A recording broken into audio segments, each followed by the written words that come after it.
luar sampai pemuda yang meninggal di tempat dikeroyok oleh 5 orang, satu di antaranya pengurus masjid. Halo, sejak kapan takmir diajari membunuh jamaah? Sejak kapan takmir tidak mewenang melenyapkan nyawa seseorang? Anda tidak miris, Pak. Ini terjadi di negara terbesar masjidnya di dunia, di negara terbesar muslimnya di dunia. Tetapi apa? Orang yang menumpang hidup dibunuh tanpa alasan. Hanya apa dengan masjid ini? Kenapa umat seperti ini? Kemana hasil sholatnya? Kenapa hasil didikannya? Kemana tabiat kedekatannya kepada Allah? Selama Anda tidak menghasilkan akhlak, pertanda sholatmu tidak diterima. Utslu ma uhiya ilaika minal kitabi wa aqimis sholat inna sholata tanha 'anil fahsya'i wal munkar wa la dzikrullahi akbar. Ibu sholat. Ibu ngomongin orang. Alah. Halo. Ibu sholat. Ibu ngomongin orang. Jadi selama itu jilbabnya lebar, bajunya lebar, mulutnya la haula wala quwwata illa billah. Jamaah, apa hasil Anda sholat masih ngomongin orang? Apa hasilnya? Tertanda sholatmu tidak diterima.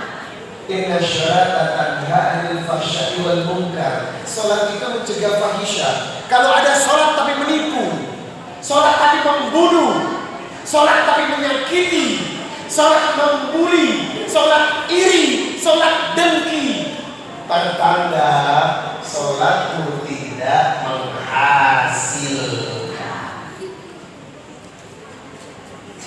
Bapak, tolong Bapak angkat tangan yang belum pernah ngomongin orang. Saya ingin tahu tampang yang belum ngomongin orang. Halo. Ternyata Bapak lebih parah. Astagfirullahaladzim. Tolong takbir yang belum pernah ngomongin orang angkat tangan. Ada takbir yang belum pernah ngomongin orang? Astagfirullahaladzim. Hasilnya apa? Halo? Sujudmu itu hasilnya apa? Kalau ternyata tidak menyentuh akhlak. Bapak ingat seorang Arab Badui yang kencing di masjid di zaman Rasulullah. Kencing di dalam masjid. Orang Arab Badui yang tidak mengenal Islam kencing di masjid. Pedang Umar sudah keluar dari sarungnya. Apa yang akan dilakukan Umar? Kupenggal kepalanya ya Rasul, karena dia kencing di dalam masjid. Apa jawaban Nabi? Lah, biarkan selesai kencingnya. Masya Allah. Sampai selesai kencingnya bro. Jamaah, coba Bapak sekarang melihat orang kencing di masjid ini. Apa reaksi Bapak? Dibiarkan sama Nabi. Setelah selesai kencingnya, Arab Badui itu keluar, dipanggil sama Rasulullah. Ta'al, Una, kesini. Jangan kencing di masjid ya. Itu ibadah kami. Apa itu ibadah? Dijelaskan Islam. Hingga akhirnya apa yang diucapkan Arab Badui ini? Syahadat Allah ilaha illallah wa anna Muhammadar Rasulullah. Masuk Islam gara-gara nasihat terbaik yang dilakukan Rasulullah. Kencing di masjid. Nah itu cuma numpang tidur loh ya. Numpang tidur dibunuh. Waduh. Di mana akal nurani kita ini? Di mana jiwa penyayangnya? Kenapa akhir zaman fitnahnya begitu kuat? Karena agama cuma formalitas. Agama cuma penampilan. Agama cuma dijadikan identitas, sedangkan isi klimaksnya tidak terjadi dalam aktualisasi kehidupan sehari-hari.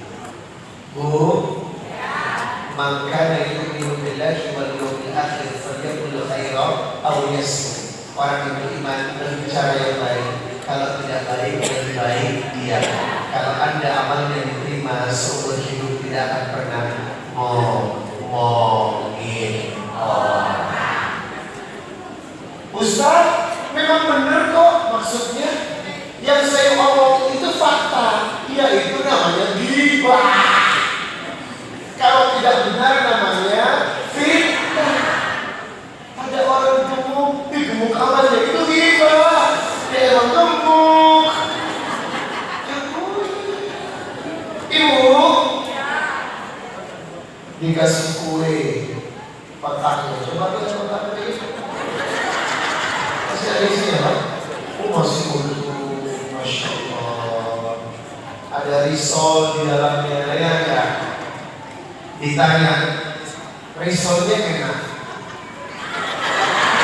Hah? Enak enggak? Apa? Risolnya keras, ya Allah. Mulutmu kalau memang keras diam saja. Karena itu suul adab. Nabi benci kepada pencela makanan. Nabi benci kepada orang yang mencela makanan. Kalau memang enak dimakan, tidak enak tidak perlu komentar. Ayamnya enak, sayurnya enak, mulutnya. Halo, apakah Anda pernah begini?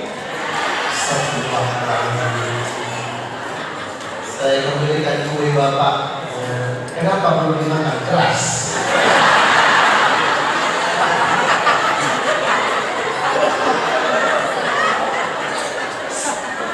Teman, fitnah akhir zaman ini luar biasa. Kasus yang keempat, fantasi sedara. Kepolisian menangkap komunitas fantasi sedara. Ibu tahu fantasi sedara? Bapak tidur dengan anak kandung perempuan. Seorang ibu berzina dengan anak laki-laki kandung. Seorang kakak berzina dengan adik kandung. Ini fantasi sedara. Kenapa fantasi sedara? Dia sudah bosan mencari orang lain, bereksperimen bagaimana kalau berzina dengan adik kandungnya sendiri. Jahat jamaah. Akhir zaman itu jahat. Godaan dan fitnahnya sudah mendekati. Datangnya fitnah Masih Dajjal. Jadi kalau dunia makin rusak, Pak, dunia makin hancur, itu tanda-tanda kedatangan Dajjal sudah tidak lama lagi. Ibu, mari kita kembali kepada Quran dan hadis sebagai pedoman agar hidup betul-betul terhindar dari fitnah akhir zaman. Bagaimana caranya? Bagaimana caranya?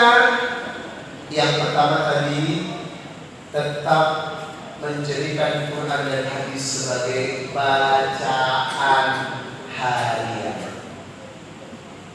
Bapak berapa ribu hafal hadis?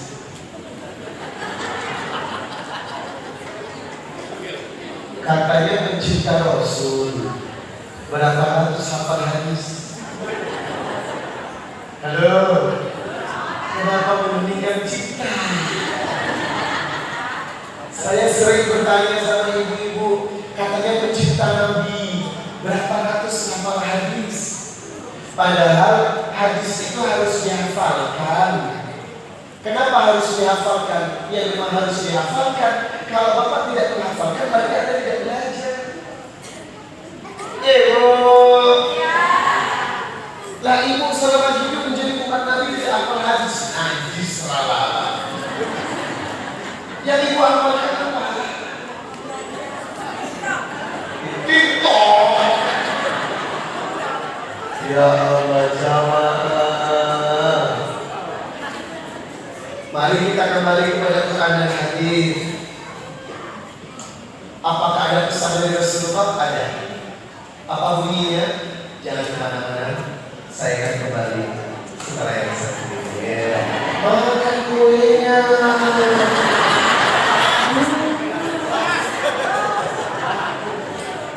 Yang saya hormati Bapak Habibur Rahman selaku Ketua DKM Masjid Al-Furqan. Yang mana Pak? Oh, Masya Allah. Muda beliau ini wajahnya jadi gue kayaknya. Doakan Bapak DKM kita ini barokah insya Allah. Mendapatkan amanat jaga masjid itu enggak mudah jemaah. Berat tanggung jawabnya. Insya Allah sekolah dari kegiatan ini, acara ini makin makbul.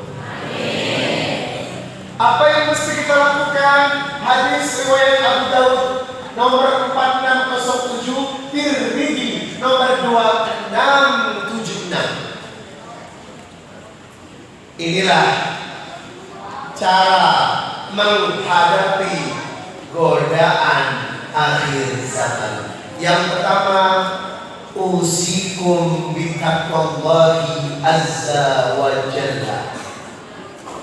Usikum bitaqwallahi azza wa jalla. Hendaklah engkau bertakwa kepada Allah. Ini amanat yang pertama, Pak. Hadis ini cukup panjang. Usikum bitaqwallahi azza wa jalla. Hendaklah semua yang duduk di tempat ini bertakwa kepada Allah. Yang namanya takwa, kuat ibadahnya dan berusaha dengan keras menjauhi maksiat.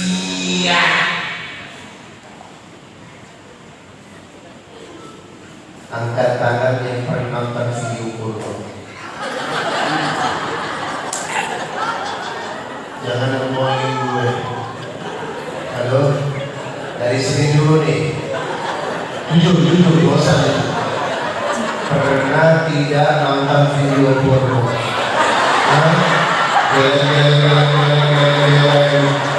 Kamu biar perjanjian tampangmu itu gak jujur loh.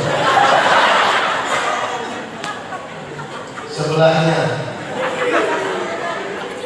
apakah pernah?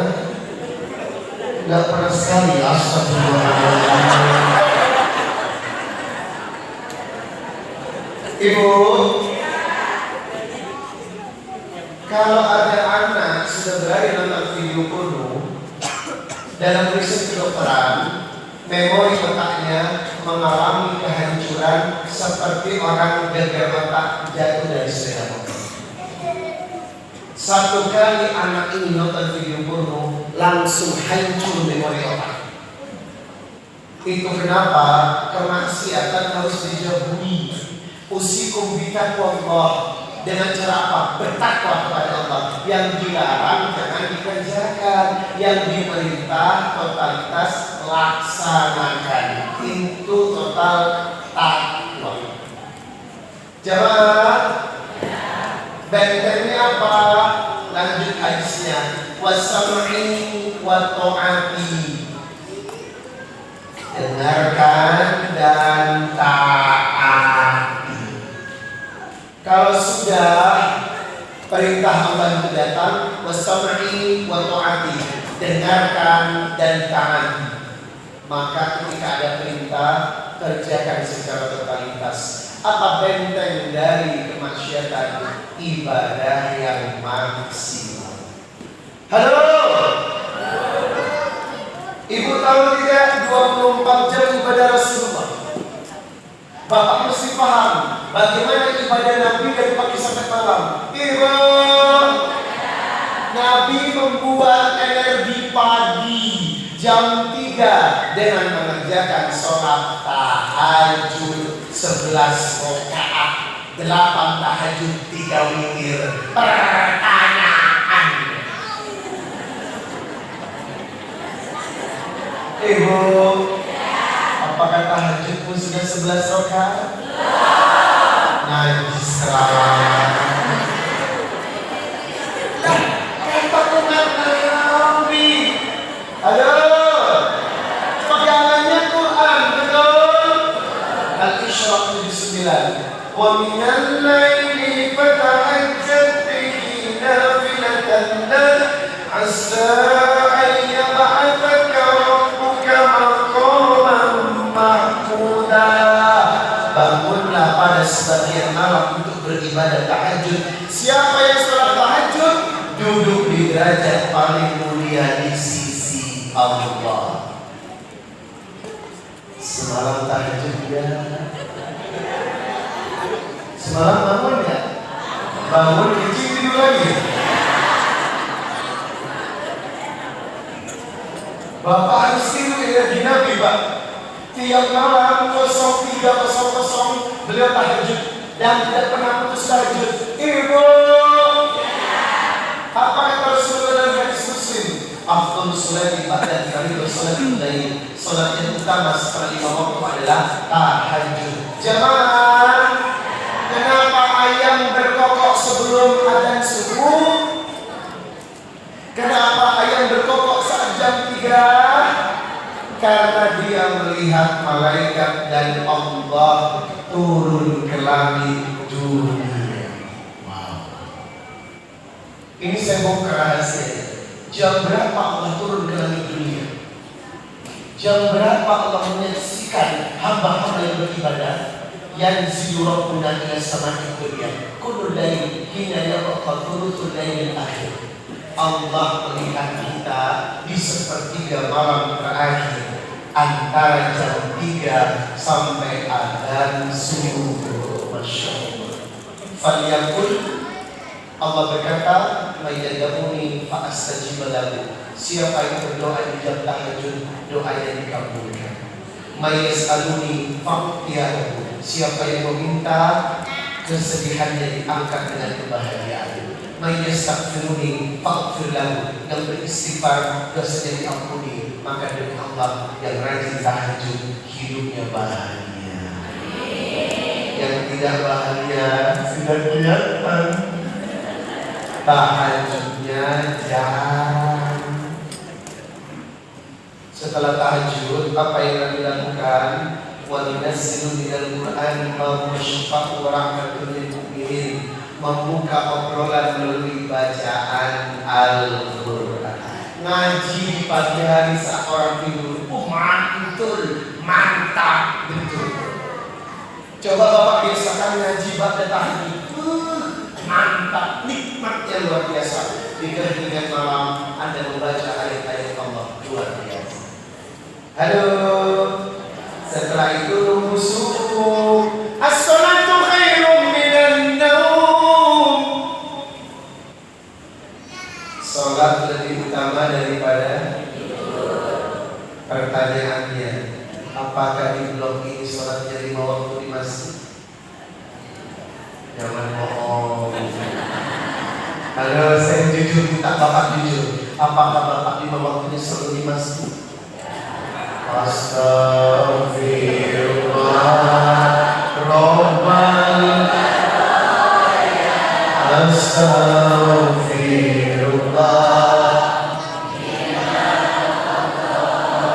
Perhatikan hadis Nabi muttafaqun alaih, Bukhari 657, Muslim 437. Laisa sholat afdala 'alal munafiqin min sholatil fajr wal isya walau ya'lamuna ma fihima la atahuma walau habwa. Tidak ada sholat yang memberatkan kaum munafik kecuali laki-laki yang tidak berjamaah saat subuh dan isya. Kalau saat subuh dan isya laki-laki tidak berjamaah di masjid, dia adalah laki-laki munafik tulen 24 karat.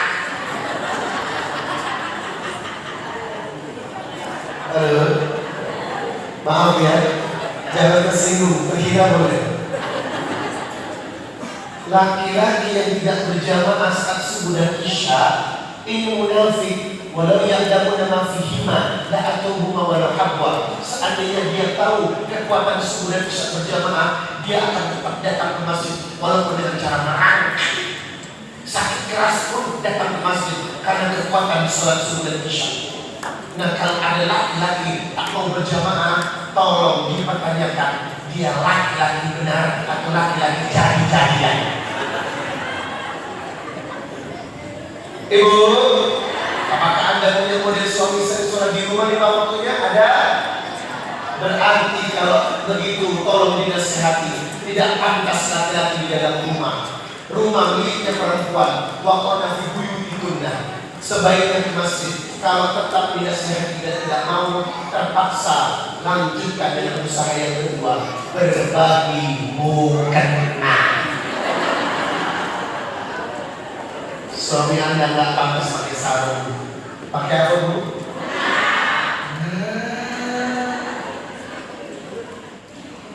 Subuh bisa di masjid, mantap. Karena itu kebiasaan Nabi. Habis subuh jangan tidur. Bapak kalau sholat subuh di masjid jangan pulang dulu pak.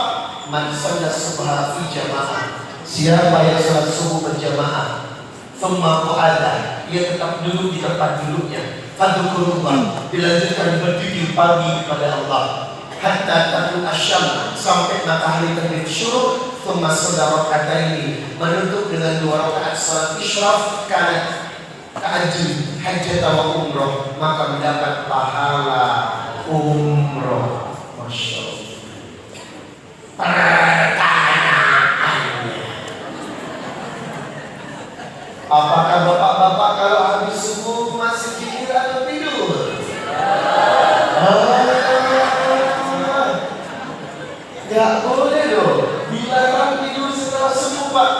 Hadisnya cukup keras, melarang tidur setelah subuh karena mudah mendatangkan penyakit. Penyakit terutama adalah penyakit tidur. Maka orang yang sering tidur setelah subuh cepat pelupa dan cepat pikun, walaupun muda tapi sangat pelupa. Itu kenapa tinggalkan tidur setelah sholat subuh. Ibu sudah hafal tidak zikir pagi? Bukan zikir habis sholat ya, bukan. Zikir pagi. Kurang lebih 30 menit panjang. Enggak hafal. Kemana aja selama ini ya Allah? Ya Allah. Ayo dong, katanya pagi zikir pagi gak pernah. Jamaah naik matahari dikit, kerjakan ma wadda'aka rabbuka wa ma qala. Salat yang ketika kau mengerjakannya tidak akan ditinggalkan Allah. Salat duha. Bapak lagi salat duha, Pak. Bapak nggak jawab. Apa salah gue? Baik-baik kan, Pak? Ibu, pertahankan salat duha 4 rakaat mencukupkan rezeki Anda, Pak. Hadisnya sudah jelas.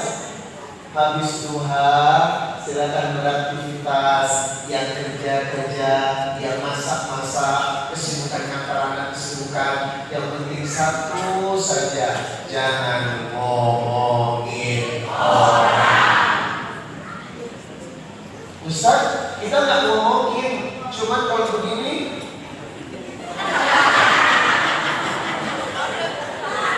Ini sama enggak? Ada teman lewat? Ini sama enggak? Sama. Burik itu hatinya ya. Berjanji kepada Allah setiap ada yang menggibah, stop.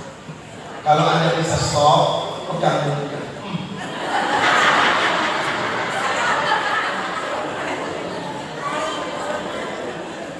Ibu,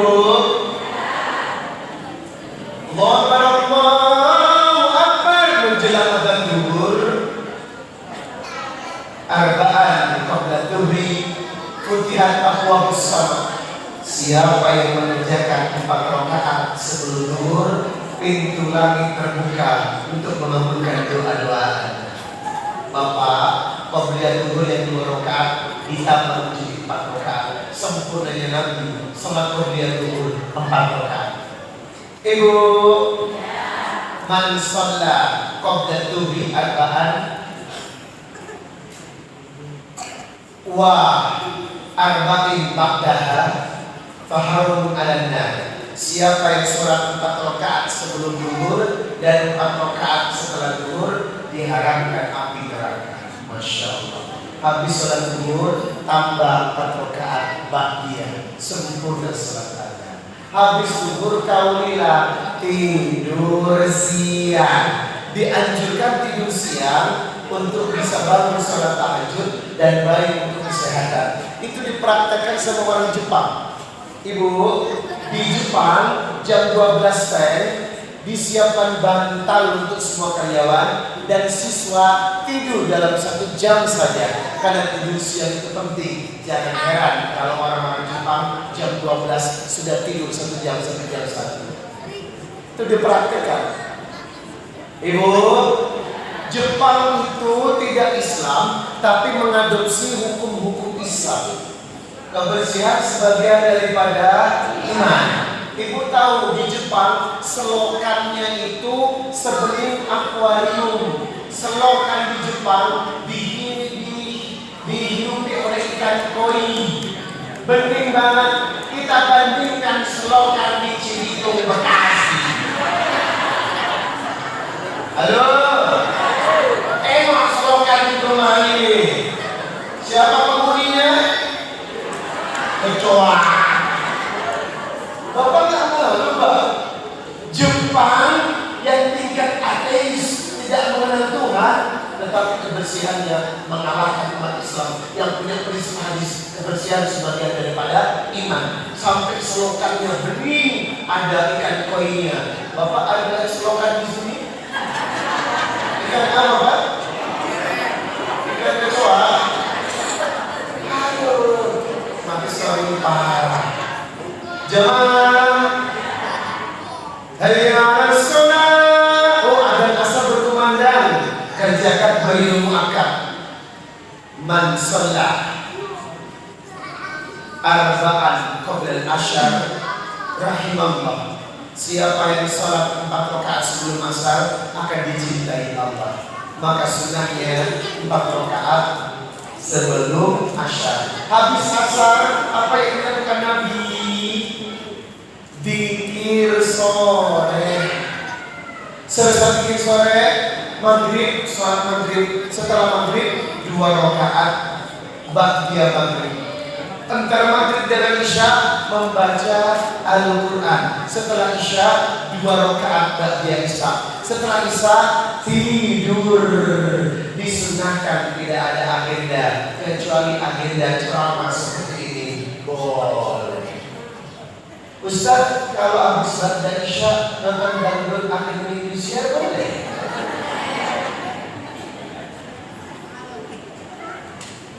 Udah pada isya, matiin TV, matiin handphone. Agar apa? Bangun sholat tahajud. Siapa yang ibadahnya seperti ini? Yang saya ceritakan ibadahnya seperti ini, demi Allah Anda benteng untuk menghadapi semua situasi fitnah di akhir zaman. Sebab inna sholata tanha 'anil fahsya'i wal munkar. Ibu, sekarang hari apa? Sabtu. Besok Minggu. Lusa ngapain hari Senin? Tu'radul a'mal yawmal isnin wal khamis. Amal naik ke langit pada hari Senin dan Kamis. Fa'uhibbu ayyuqrada amali wa ana sha'im. Aku suka amalku ketika naik ke langit dalam keadaan berpuasa. Berarti rutin Rasulullah Senin dan Kamis puasa.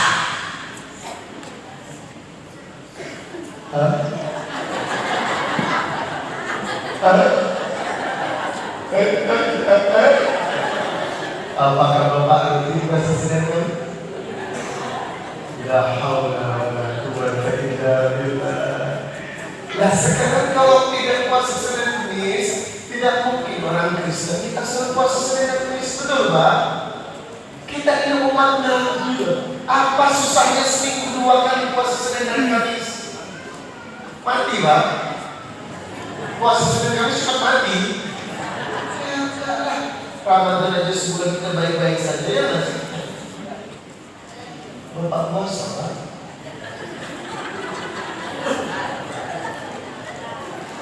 Ya Allah. Ya maaf. Kita lanjutkan hadis berikutnya. Wa in ta'ammara 'alaikum abdun, dan taatlah kepada pemimpin kalian walaupun yang memimpin seorang budak. Ini menandakan tidak boleh menghina pemimpin. Pak RW, angkat tangan yang pernah ngomongin Pak RW. Ada? Jangan bohong, ayo. Bapak-bapak angkat tangan, kita makan jujur dari orang-orangnya Pak. Beliau pemimpin loh. Tidak boleh diomongin, tidak boleh dihina. Kalau mau menasihati dengan cara yang baik, jangan membelakangi, langsung saja bersilaturahmi ke rumahnya. Pak, kayaknya kebijakan yang kemarin itu banyak yang kecewa deh Pak. Boleh tidak Pak saya mengusulkan? Sampai jangan begini.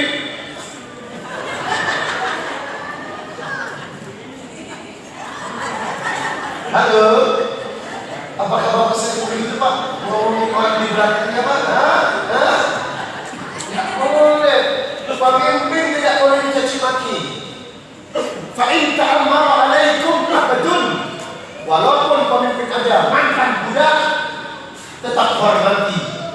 Inilah hancurnya negeri ini, tidak hormat kepada pemimpin. Ibu, coba lihat imam. Imam ruku, makmum ruku. Imam sujud, makmum sujud. Ketaatan kepada kepemimpinan bagian daripada keinginan. Wa ulil amri minkum. Maka siapapun yang Anda sekarang menjadi panutan untuk memimpin, hormati. Ketua RT, ketua RW, kepala desa, pak camat, bupati, walaupun dia berbuat dosa, selama dia sholat, nasihati dengan baik, insya Allah dapat hidayah. Jangan dicaci maki. Ibu, ibu. Berikutnya Rasulullah melanjutkan sabdanya, fa'innahu mayya'is minkum fatayarah tilafan. Kalian sepeninggalku, kata Nabi, fa'innahu mayya'is minkum fatarah tilafan kathira, akan melihat perpecahan yang banyak. Akhir zaman ini kelompok-kelompok sudah banyak bermunculan. Antara muslim dengan yang muslim yang satu saling mencaci maki, betul? Yang berjenggot menghina yang tidak berjenggot, yang tidak berjenggot menghina yang berkumis, yang celananya cingkrang menghina yang tidak cingkrang. Heran gue, gara-gara penampilan